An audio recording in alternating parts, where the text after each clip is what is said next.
Good morning, everybody. Thank you very much for joining us today on this webinar.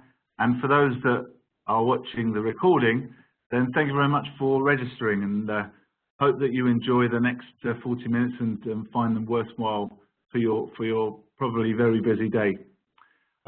We are delighted to be working with BDO on this webinar, and as the experts, they'll be able to explain a little bit about the different framework and ways of doing business in India. So I'll leave that for them. But for now, I just wanted to quickly introduce you to the Department of International Trade.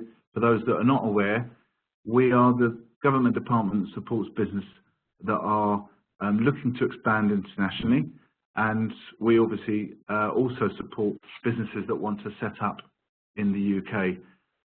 For those companies that are looking for support internationally, we have representatives, DIT representatives in 108 countries worldwide. They're based within our British embassies and consulates, and you may have come across a number of our colleagues overseas. They're experts in the market. They have good contacts with buyers, with other government bodies, and they will be able to advise you on different ways to enter the market and different contacts that they can introduce you to. From the UK side, we have a regional network of international trade advisors. They are people that have come from business background, that have been involved in businesses that have exported in international trade, so that they'll be able to advise you on the different ways that DIT can support your business, and also to be able to connect you with those colleagues overseas and other colleagues within DIT that can help you grow your business internationally. And similarly, we also have export finance managers who work for UK Export Finance and have a number of different products and services that can help you make sure that there is no financial barrier to you winning business overseas. So we can provide more information for that. If you need it, please let us know and ask questions during the webinar. But overall, I think, just to make the point, we've got a global reach, but we also have local support in the UK. I already mentioned a couple of these things that we can support with. So the International Trade Advice can offer bespoke, impartial, one-to-one advice and provides ideas and support to help you identify the markets and ways to enter that you're interested in growing into. I mentioned the DIT Global Network. We also provide support and advice to companies that are specifically looking at e-commerce and e-exporting as their business. And throughout the work and interaction that you have with DIT, we have a number of events and webinars like this. Please look at our events website. There may be more events and trade missions, which are basically taking a group of companies to a selected market, potentially around a trade show or a big event happening overseas. We have a number of missions going out to India in the coming year. So please have a look at our website. Again, get in touch with us and we can let you know more about that. I already mentioned a little bit about the events. We have an events website. Here's a snapshot of some events that I took from October last year. Some niche specific events for specific sectors and other much bigger, more popular events that you're probably aware of as well. But I think, again, the point is that there's hopefully something for your business, and if not now, there's more than likely it will be at some point soon, so keep an eye out on that. Finally, just wanted to talk briefly about great.gov.uk, which is the website and hopefully a one-stop shop for finding out what you need in terms of guidance for exporting and the services that we offer through the Department for International Trade. And if you visit great.gov.uk, there is a services area that you can access things like business opportunities. These are business opportunities that are overseas, and if you sign up, you can receive alerts. So if you're in the risk management service sector, you can set up alerts for any opportunities coming from overseas, or if you're selling food and drink, similarly, you'll be able to receive emails into your inbox when new business opportunity is added. And at the moment, there's about 16,000 business opportunities overseas on there. You also have an opportunity to promote your business to overseas audiences. So through our overseas team, we promote great.gov.uk internationally, and we encourage overseas buyers to look at the site and find UK suppliers. So if you're looking to grow your profile internationally, we have a free service where you can promote your business and hopefully able to connect to overseas buyers, and that's called creating a trade profile. So I highly recommend you register for that site where you'll be able to access different things that I've just mentioned and find out about all our events and other services available. So that's it from me on Department for International Trade. Please ask questions during the webinar. If we can't answer them now, we'll definitely get in touch afterwards. As I said, you'll be shared the recording afterwards, so you can go through the slides in your own time. But please get in touch if you need further support. Thank you. Just going to hand over to Arbinder and Kunal from BDO now. Great, thank you, John. And thanks for the opportunity for doing this with the DIT here today. We're delighted to be sharing the audience here. My name is Arbinder Chatwal, and I head up BDO's India advisory team based out of here in London. I'm joined by my colleague Kunal Shah, based out of India. And what we were really proposing to do in the next 25 to 30 minutes was really share in a bit more detail about the Indian opportunity, then really delving into what some of the practical challenges are and some of the solutions when you're entering into that market, and sharing some of the kind of best tips from clients who have entered into that market previously. So I think, as John has also said, we really want to make this interactive as possible, so please do share your questions as you're going along, and if anything appropriate comes up during the slide point, I will kind of highlight and bring it in from there. So kicking things off,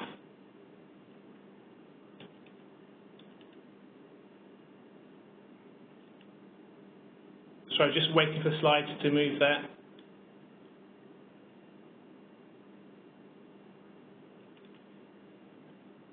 Brilliant.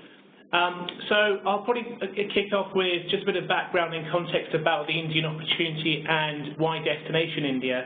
And I think I'll answer that question with a question itself to say, why not the Indian market? India is now currently the fastest growing large economy globally. It's the world's largest democracy with where we're sat. And it's suffered significantly in the past on the back of some perception issues with regards to potential bribery, corruption. It's a difficult place to do business in. And I think what we're going to be able to show to you in the next 2 or 3 slides is how India has really moved on and made some great strides in the last few years in eradicating some of those kind of perceptions. I think what this slide highlights there, and I'll just touch on a couple of the areas with some of the benefits of going into the Indian market. I think on the left-hand side we touch on 65% of the population is below the age of 35.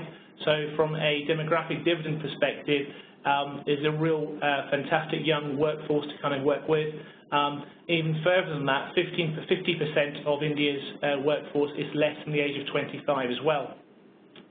I think what I'll move on to is to show where India currently sits in the size of its economy and its in terms of comparative globally. So right now, as things currently stand, India is the kind of 5th largest economy globally, by 2020.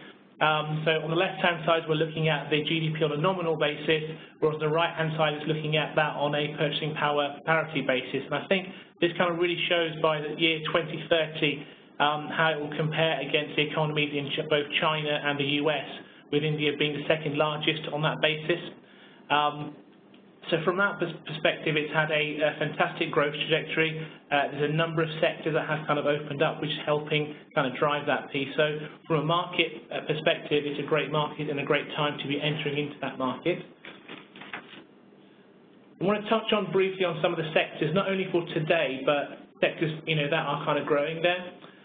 So India, from a market liberalisation perspective, with the exception of some limited defence opportunities and certain gambling restrictions, all sectors are opened up from a foreign policy perspective. So that's been a humongous change, in particularly in the last 5 to 10 years as that market has started to open up. Some of the key sectors and what we see as opportunities for UK companies going into India. One of the kind of first ones I'll kind of touch on there is India's kind of technology presence in terms of number of users you have from a technology sector perspective. It's got the second largest online population with over 450 million users. So that, not just from a technology perspective, but also linking in with some of the strengths we have here in the UK from a fintech perspective, is also a fantastic opportunity there as well. There's over 1 billion phone users in the Indian market, so we've worked with a number of technology and app developers who've kind of used that as an emphasis, a matter of going into the actual Indian market on the back of that as well. I think the other one I'll touch on also is that of manufacturing. So there's been a real big push under the current Indian regime and Indian government of that of Make in India. So India is a low-cost and high-quality manufacturing alternative has been one that hasn't really kind of taken off in the past. But there's been some great strides, not only with that campaign launching and providing some great tax benefits of going into the market there. So that's a sector to kind of explore in there as well. In terms of, we talked earlier about the demographic dividend of the Indian market being a very young population. It's also worth highlighting at this point that over half of the world's middle-class population by 2030 is going to be either Indian or Chinese. So again, that's a real large middle-class population from a consumer goods perspective, from a retail sector perspective, who are all there to really kind of work with. So there's a lot of opportunities from some of the kind of key sectors, and a number of those sectors where the UK has a real distinct competitive advantage in going into that kind of marketplace. So I touched on at the start about India suffering from some of the perception issues of it being a challenging market to kind of go into. And I just want to touch at this point on a couple of areas and a couple of developments that have happened in the last 5 years in particular. And I'll start off with the government. So India went through a transformational election process 5 years ago, where Narendra Modi and the new kind of government was kind of formed. It was one of the first times, actually, that India had a majority government, so it wasn't under the realms of a coalition, which had really hampered a number of the kind of opportunities that it had in the past. What the government has been able to do in the last 5 years has really reflected in making India an easier place to do business in. And I'll just touch on some of those areas as we speak here. The first one is in terms of ease of doing business, according to the World Bank Index, India has gone up to space 77 in a real short period of time. So it's gone up over 60 spaces in the last 3 years. That can run from anything in terms of registering a company, finding partners out there. So a lot of that infrastructure and that network has improved significantly. I touched on the open FDI policy. So as I said, with the exception of certain defence sector and certain gambling restrictions, all sectors are very much open up for doing business in India. And we've seen that with a different range of businesses we've helped launch into the Indian market over the last 3 years in particular. India has always suffered from a challenging tax environment, and I'll let Kunal talk about that in a bit more detail. But that was seen as one of the challenges, but actually the tax regime has been streamlined in the last 3 years in particular. So with the introduction of GST and other measures coming in, it's helping it become more transparent and kind of looking forward and working from there. I think in terms of number 6 there, the thriving R&D ecosystem, that's an important one from a UK perspective. So the UK has always had a rich R&D regime. We've got some fantastic tax breaks here. What we're seeing is a lot of R&D collaboration between the UK and India. And in addition to India having some great tax breaks as well from an R&D perspective, is a real great way to collaborate between the UK and the Indian market.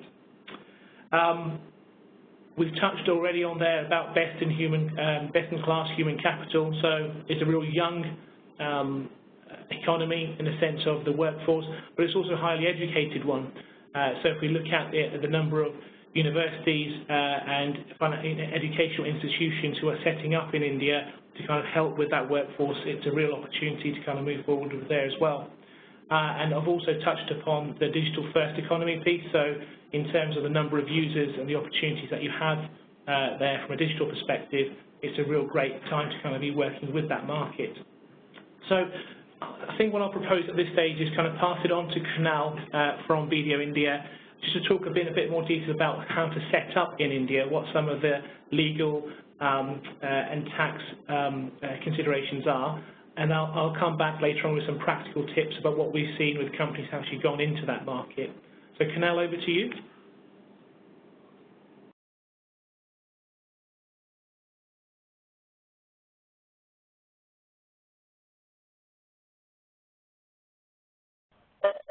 Hi Kunal, sorry to interrupt you slightly. I can't currently hear your audio, so I don't know if you've got it muted at your end at all. Sorry, is this fine now? Yeah, that's perfect. Thank you. Yeah. So thanks, Arbinder, and good morning to everybody who's joined the webinar. And my name is Kunal, and I'm based out of the BDO India practice in Mumbai. And I'll be touching upon some key considerations in terms of setting up in India, doing business with India and in India. So the first slide is essentially about the laws that are there in India. So the first two laws, which is essentially the Companies Act and the Limited Liability Partnership Act, are essentially the corporate laws that govern setting up of companies, limited liability partnerships, etc. They prescribe what is allowed, what is not allowed. The next law of SEBI is essentially the Securities Law of India, which deals with the listed securities in market. It's a governing body for securities. The next law is about the exchange control regulations. Now, there are still some restrictions in terms of dealing into foreign currencies in India. So while it has transitioned from a regulated to a governed economy, there are still certain restrictions and certain laws that need to be followed while you're dealing into foreign exchange in India. The next law is a General Contract Act, which essentially governs the entire umbrella of contracts that you may enter into with Indian parties, or also to some extent contracts outside India. We'll touch upon the income tax and the goods and services tax, which are essentially the direct tax and the indirect tax laws respectively, a little later. And labor laws, which govern the payments of bonuses act, which is essentially the payment of bonus act, the social security obligations that an employer needs to follow in India. So before we really touch upon whether it is essential to set up a presence in India, to do business in India, the question is, can we do business with India without setting up any presence? The answer is certainly yes. India has opened up to imports of goods and services more freely. So, if the volume of transactions are not that significant, and if it is perceived that, we would just like to supply goods to India, it could be done even without having a presence in India. What is important to bear in mind is that you need to have the right sort of registrations and approvals, if any, just to ensure that you're not caught off the wrong wicket. Setting up a presence in India can be done in two manners. One, you're an extension of your head office based out of London. So you have the following options within an extension as well. So you need not really set up a legal entity in India, but you can set up a liaison office. Again, the functions that are allowed under a liaison office are very restrictive. The basic example could be, say, that if you are just setting up a business in India to do procurement from India, you can have a liaison office. The upgraded version of a liaison office is essentially a branch office, which is also similar to what a branch office regulations are in the UK. They extensively have to be an extension of the head office in UK. The next setup is a project office, which is set up usually to deal into specified projects. So, for example, if you have a turnkey project that is being awarded by the government of India, and if you'd like to bid for that project, you essentially set up a project office. Whenever you are setting up an extension of the head office, you need an approval from the Central Bank of India. The fourth option is that you can simply employ people for payrolling services. So, for example, if you're doing just back office IT support services in India and you would not like to have a legal entity, you may engage a payrolling company in India to hire those employees on your behalf. The PE risk and the other regulatory risks will have to be examined while doing so. The last option is that you may enter into a joint venture as an unincorporated entity. So again, if you have a turnkey project where probably 2 or 3 or more people would like to come together and bid for a contract jointly, that's when you set up an unincorporated entity, which is normally regarded as an association of persons in India. Whenever you are setting up an extension of a head office, you have to, as I mentioned earlier, you have to go for an approval from the Central Bank of India. When you want to set up a legal entity in India, you have options of setting up a company or a limited liability partnership. Now, more or less, the concepts are similar to what we understand in the UK, except for the fact that the limited liability partnerships in India do not enjoy a pass-through status what they enjoy in the UK. The third option is setting up a joint venture in India, which again, it could be in the form of a company or an LLP. The last box talks about hiring agents or distributors, which, India has an extensive market and it's divided into various states and regions and sub-regions. So you may have local agents or distributors to assist you to sell your goods in India who have extensive knowledge about the market. So we'll talk a bit about the Indian tax structure, which is essentially what direct taxes and indirect taxes are. Now, the direct tax structure is not something that's straightforward. It's a little bit of a complex system where we have our laws running into some 1,300 odd pages. It's a dated law. It was set up in 1961. However, there is a proposal to kind of revamp the whole law and simplify it. The corporate tax rate is 25 to 30%. That is the headline tax rate available to a corporate company. LLPs are subject to a flat tax rate of 30%, and as we mentioned that they are taxed at the entity level, they do not enjoy a pass-through status. India follows source-based taxation for non-residents, so non-residents are subject to tax in India on the income which is sourced from India. You have incomes like royalties, fees for technical services, interest, which are taxed on a gross basis.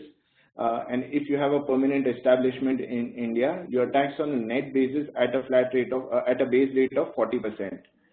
The indirect tax structure again was revamped in India with effect from 1st July 2017, and the various laws were subsumed into a single law known as the Goods and Service Tax Act.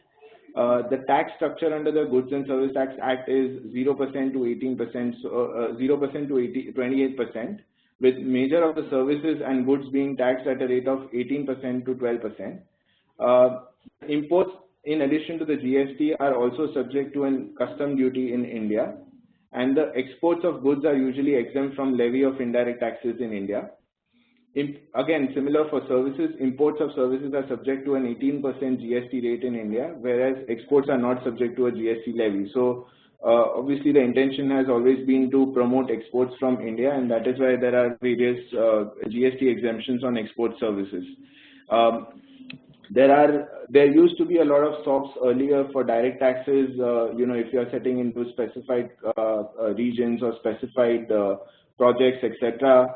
They're gradually being done away with, but India does have a concept of special economic zone wherein if you set up an entity in an SEZ, you get tax benefits over there for a of course, indirect tax benefits are something that's a state level subject as well. So if you set up a base in a particular state and you fulfill your export obligations, etc., then the state gives you an additional benefit in terms of indirect taxes, rebates, and refunds. We talk about remitting money outside India. It's a little costly to remit money outside India, essentially the profits that you have made in India. So it's very important to have the right kind of working capital parked in an Indian entity. As you would see, dividend is subject to a distribution tax of 20%. So this is in addition to the corporate tax of 30% that you pay at a company level. Royalties, fees for technical services, as we mentioned earlier, are taxed on a gross basis at 10%. And as we've experienced, In UK, it might not be sufficient to claim the entire credit of these taxes, thereby it results in a tax cost to the group overall. Capital gains are subjected to tax at the rate of 10%. Buybacks are subjected to a tax of 20% in the hands of the company buying back the shares. So this income is not taxable in the hands of the shareholders. It is taxed at the company level who's buying back the shares. And again, winding up is a combination of 20% plus 10% tax rate. So 20% is regarded as a dividend, and the balance is taxable at a rate of 10%. So as I said, it's a little costly if you have earned profits in India and if the money is retained in India. So it's essential to have a right mix of capital so as to ensure that there are no, plus the intercompany transfer pricing mechanism that you said. So there are no overparking of profits in India. We'll just quickly touch upon some regulatory updates more essentially from the insolvency and bankruptcy code, which has been talked about recently. So the first update is on the regulatory bit, which talks about mandatory audit rotation firms, which was earlier not present. So there was a tendency amongst Indian companies to retain the same auditor for a number of years. However, that has been done away with, and there is a compulsory rotation that needs to be followed, which brings in professionalism into the system. The GST Act, which was introduced from July 2017, has merged 75 state laws into a single subject, thereby bringing everyone on the uniform platform at a uniform level. And they've moved from level 1 digitization to level 5 digitization. So a lot of things, most of the things now are online and can be easily accessed by the supplier as well as the buyer. I'd quickly like to touch upon the opportunities that are available in the insolvency code, which was introduced again in the year 2016. So the first year it got introduced, about 53 billion pounds of stressed assets were either recovered or resolved through this process. Now this is a huge number, considering about 1/10 of the size is what is the normal resolution or expected recovery under the earlier laws. So it subsumed various laws and it made an effective law, which mentioned that there is a timely resolution of 180 days that needs to be submitted. Otherwise, the company is bound to be liquidated. There are various opportunities available in sectors which says that, there are various opportunities wherein companies can be picked up at attractive valuations. If there is, say, a company which is submitted for a resolution plan, it can be picked up at an attractive levels with an indicator that lenders have taken a 56% haircut for resolution of the initial big 12 companies that were there. There are opportunities, as you may see, that there is a mismatch in terms of the revenue and debt in metal sector, technology and media and transportation sectors. So these are the companies that essentially throw up opportunities to pick up good assets at attractive valuations. I now request Arbinder to take up a few things around, what are the things that you need to remember when you are setting up in India. Sure, thank you, Kunal. And I've just been flicking through some of the questions that have been coming in as well. And what we'll use this part of the presentation for is kind of sharing some of the practical tips and what we've seen working with other UK companies who've gone into India and what doesn't work. So please kind of fire questions as we go along through this. So kicking things off, I'll probably touch on the first being that the one-size-doesn't-fit-all approach when you're entering into the Indian market.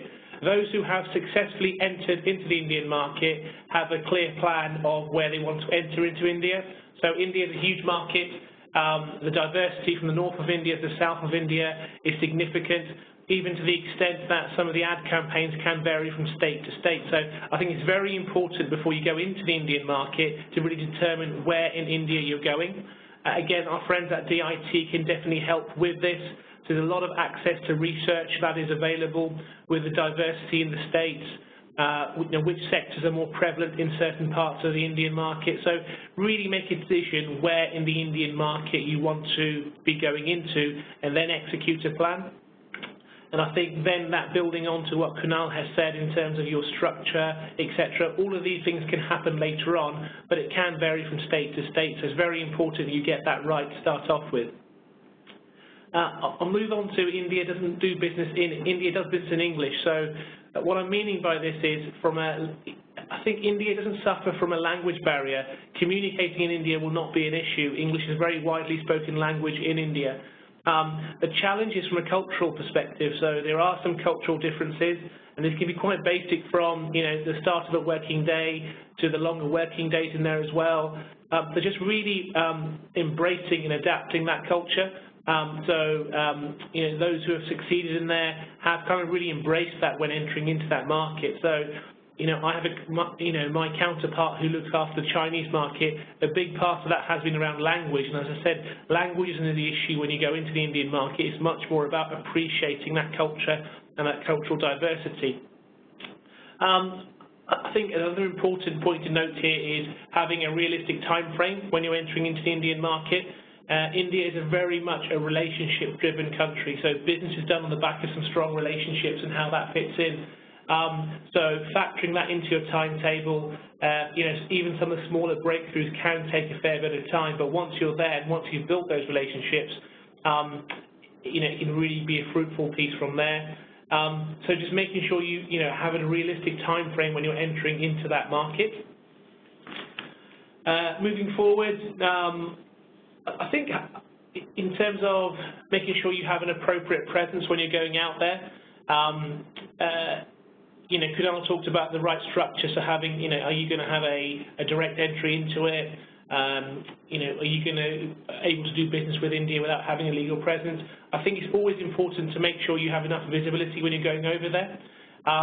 So even when someone set up a presence, how do you know you've got the right staff out there? How do you know you've got the right distributor? Or how do you know you've got the right agent who's got your best interests at heart? So I think it's always very, very important to keep, having some control over who you have on the ground in India. So, whether that's having regular visits, whether that's having someone from the UK who spends a bit of time when you're on the ground there, I think is very, very important. I think if I look at an instance of a client who went into that market with a distributor, it really took them a bit of time to see, has the distributor got their best interests at heart. So when they were hiring that distributor, it took a fair bit of time to making sure they had, a full presence in the states that they wanted to enter. I think that's an important distinction you need to make when you're early on in that process. I think those who have succeeded in India have got their pricing right. It can be really challenging in the sense of there's a misconception when you're going into the Indian market that India is a cheap economy or India is a low-cost economy. I think India is a value-add economy. So there's a lot of domestic competition. If you are going to go there and compete just on price, it's going to be very difficult to kind of push your product in there. You've got to really leverage brand Britain. You've got to leverage the quality you're going into it and actually really push on that basis. From my perspective, of those who have succeeded, this has been where they've got it right, and it's probably the common area where people get it wrong, because a lot of times clients will enter into the Indian market and look to bring a budget range for that market to kind of keep costs down, and that's not necessarily right, because once you've entered into the market on the back of that basis, you're going to struggle to kind of compete just purely on price.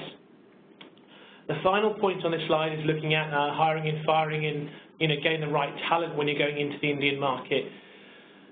Talking to my clients here in the UK, it's finding the right staff and retaining that staff is a challenge here. When we have the same cultural understanding, language is not an issue, time frame is not an issue, and it can still be challenging. When you factor in some of those additional complexities when you're going into the Indian market, it really is a minefield. So, really take some advice when you are, hiring the right people on the ground in India. What do you expect them to do? Be really controlled with the job descriptions.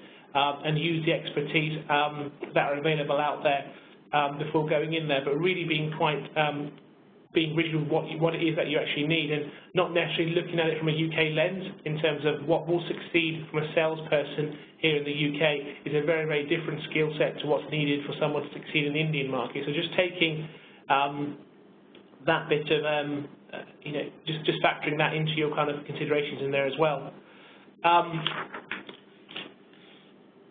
Moving on, in terms of once you've recruited the right person, you've got them there, how do you maintain and how do you keep them there?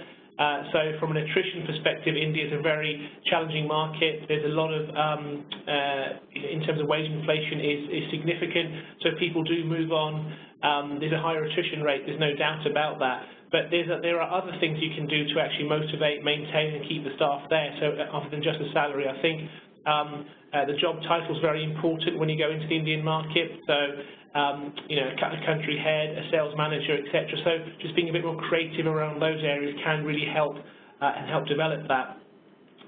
The bottom left-hand side is probably what I hear the most when companies have entered into the Indian market. So when they've gone from the UK, they've gone to a trade show, and they've kind of met a partner on the back of that and they started doing business. Just making sure you do appropriate due diligence on your partners before you, start engaging, start working with them. And here I would definitely say leverage a lot of the pieces that the DIT can help and support you on. So, we touched on research, which a lot of that can happen before you enter into the market. But more than that, really, there are some real great openings where you can really leverage in terms of when you're entering into that market. The first being around trade delegations. Going on some of the delegations which are sector specific can really open up your eyes in terms of the opportunity, but also open that network for you as well. There are programs such as DIT Tech Rocket Ships as well, which help you kind of leverage with like-minded Indian businesses. Also, leveraging the actual British embassies when you're over there as well. So if you have really done your research and you know who you want to get in front of, getting the likes of DIT and the local trade bodies to help you get access to some of those companies when it's being leveraged through those bodies can really help and get you in front of the right person as well. My final point I want to touch upon in this particular slide is just kind of moving forward. A lot of businesses actually, before you kind of set up into the Indian market and have a legal presence, will look at areas such as getting a local partner on the ground. Be that in the form of an agent or a distributor. And I think that's a great first step to have, and my advice there is just take some baby steps before you go into that market. And getting that local partner can be really challenging, so make sure you are getting the right support and you're taking the right advice before you kind of sign up and firm up with that partner. I've got instances of clients who've kind of set up in the market where they have got a distributor. There was one instance where you met the right, got a relationship with a distributor, but that relationship went on for over 2 to 3 years. Then ultimately their distributor got bought out by their competitor. So that's an instance where they got the right partner, it worked really well, but just think of your longer term game when you are partnering up with someone to make it more formal as well if it's working. Equally, making sure you keep your distributor honest as well. How are you sure they've got your best interests at heart? One of the kind of quick ways you can really leverage that are doing concepts such as mystery shop on your distributors. So getting people on the ground in India to go in for you and just having a market survey, a mystery shop on them. That can really open up eyes as well. And there's a few war stories I can share with those who want to kind of hear a bit more detail as well. Just kind of conscious of time as well, and want to leave enough opportunity for questions as well. So at this stage, I'll probably open it up to the floor for some of the questions. Perfect. Thank you, Arbinder. We will now begin answering some questions submitted during the presentation today. But as a reminder, you can still submit your questions through the Q&A panel on the right-hand side of your screen. So if we kick things off, there's a question here. What are the key challenges UK companies face when entering an Indian market? I'll kick off with that one, and Kunal, please add your kind of comments and thoughts onto this as well.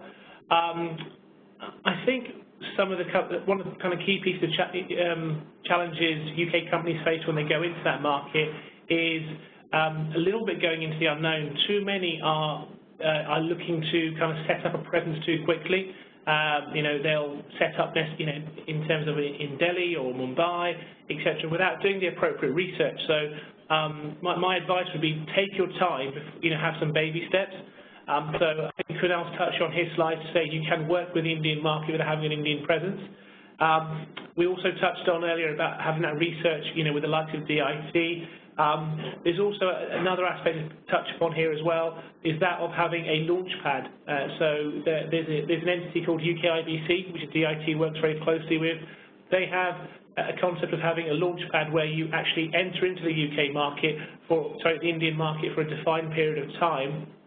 However, that is on the back of having no legal presence, so you can actually test the market for a 12 to 18-month period and then really kind of tailor your approach as you go along. So I think my word of advice would be do your research before going into the market, take your time, but once you're sure, then go into a legal presence and in terms of what the next steps are, because it's very difficult to kind of backtrack and actually go back on the back of there, really.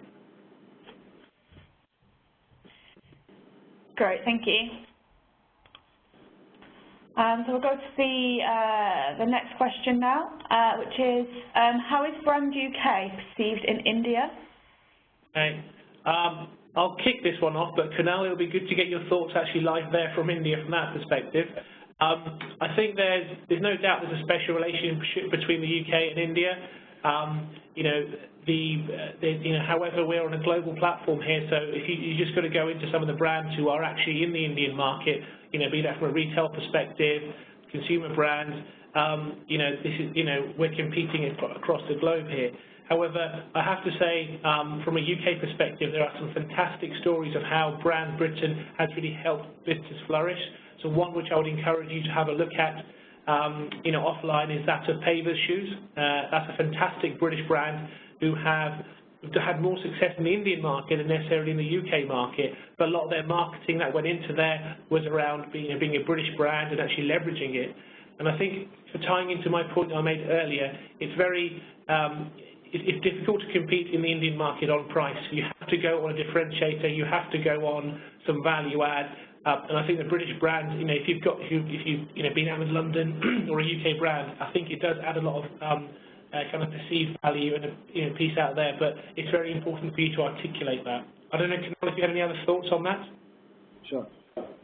As you rightly mentioned, again, the perception amongst Indians is that they are now more and more keen on having a global, I would say, a taste of global brands and products and consumers. So certainly, if a product is coming or a brand is coming from a country like UK, it holds value and quality to begin with. So certainly, the brand is very well perceived, and as you rightly mentioned, the pricing again might not be just the only criteria, but yes, certainly the value added in terms of why a product is more valuable than a local product or an Indian product is certainly the essential part of introducing a brand or maybe just launching a service in India. Sure. Great. Thank you for that. So we have another question here. So, is it possible to do business with India without registering there? Yeah, I think we just touched on some of this in terms of my previous answer, and for me that's around the concept of a launch pad as well. As I said, that's is a real it's a good way of entering into the Indian market without setting up a legal kind of presence, from a structuring perspective. But Kunal, do you want to take down a bit more detail? So there are certain, there are certain activities which are prescribed under a particular structure. So probably if you are negotiating customer contracts or maybe building some customer database or something, you may have to go for registrations in India or setting up a legal presence in India. It could be as simple as setting up a license in office. However, if it is a simple transaction of just supplying goods into India, as we said that you will probably not want to set up a legal entity or maybe even your office. You could directly supply those goods from out of India, or probably have a local agent or a distributor to take care of your correspondences with the Indian customers. Okay, fab. Thank you very much for that. So we have a quite specific question here. So can you let me know what the tax rate would be for lease of movable property? Sure. So, sorry. Arbinder, you want to? No, Kunal, definitely your area. Sure. So lease of movable property. So what we understand is lease of movable property, when you say, is about, roughly leasing out fixed assets which are, movable in terms of plant and machinery, furniture, etc. So when we talk about indirect taxes, that is subjected to a GST of 18%. So the person who's leasing out the property is going to charge you a GST of 18% on that. When it comes to the corporate tax, you are required to withhold a tax of 2% while making payment to the particular customer. And of course, this is under the assumption that you have a legal presence in India. Generally, it might not be possible to lease out the movable properties to a foreign company. And even if it is so, then you're creating some sort of taxable presence in India. So, yeah. Great. Thank you very much. Hopefully that would answer the question. We have another one here. So there's a company who has a representative-based presence in India at the moment. They're currently unsure on their performance. How would you suggest they reappraise the market and the best approach for the business in 2019? Sorry, Connie, that cut out on me there slightly. Could you repeat the question? Oh yeah, sure. Sorry about that. So there's a question here. So we have a representative-based presence in India at the moment. They're currently unsure of their performance. So how would you suggest that they reappraise the market, and what's the best approach for the business in 2019? Sure. So obviously difficult to answer that without knowing the actual sector and the kind of context out there as well. But if I understand the question correctly, you've got a representative based out there at the moment. In terms of appraising that, I think it's kind of taking stock of your sector and how that's comparing against the rest of the market out there as well. I think in terms of there's a fair bit which you could do here from a UK perspective to really understand, how your product and how that represented there is kind of based across the rest of the market. But it's difficult to answer that without knowing a bit more context about the actual sector and location where you are at the moment. Okay, brilliant. So we've just got time for one more question, and then we'll wrap it up. So do you know if there's a demand for due diligence reports focusing on bribery and corruption, and is this a growing area of service?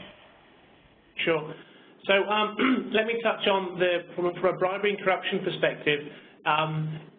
When you're a UK company going into any market overseas, it's a real issue. You need to make sure you have covered yourself, and also you've covered your agents and distributors who are working on your behalf in those overseas markets. So that's a generic point, not just an India-specific point. In terms of the level of work that goes into your due diligence for a bribery and corruption perspective can vary significantly. That is something, there is an increase, there's a fair bit of demand from a UK perspective when you're going into India, but I would say a large part of that can happen before you enter into that market. So having those processes in place, having your CVT training for your staff, having an awareness when they're entering into pieces with agents, making sure you're pushing that piece out to your agents as well and distributors so they're pretty clear on what the expectations are and the requirements from a bribery and corruption perspective. But in terms of if the question is more focused around what's the market like for doing due diligence on partners, distributors, etc., to cover yourself against from a bribery and corruption perspective, that you are able to do background checks in India.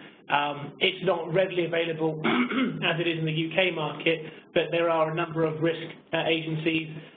There's a lot of pieces you can actually get available on there on the public search as well. So yeah, that is a concern, and it's a rightful concern to have when you're entering into that market. But there are steps, there are avenues, there are DD reports you can do to get you that comfort before you partner up with someone. Brilliant. Thanks for that, and thanks for all your input in today's session. We do have to call it there today. We've got a copy of all the questions submitted, so we can get back to you on a later date. So again, I would like to thank everyone for attending the webinar. Once you leave the webinar today, you will receive a survey on the presentation, and we'll really appreciate it if you can complete that and provide your feedback, as it helps these webinars going forwards. So like I said, you will receive a recording of the webinar, and enjoy the rest of your day. Thanks so much for joining.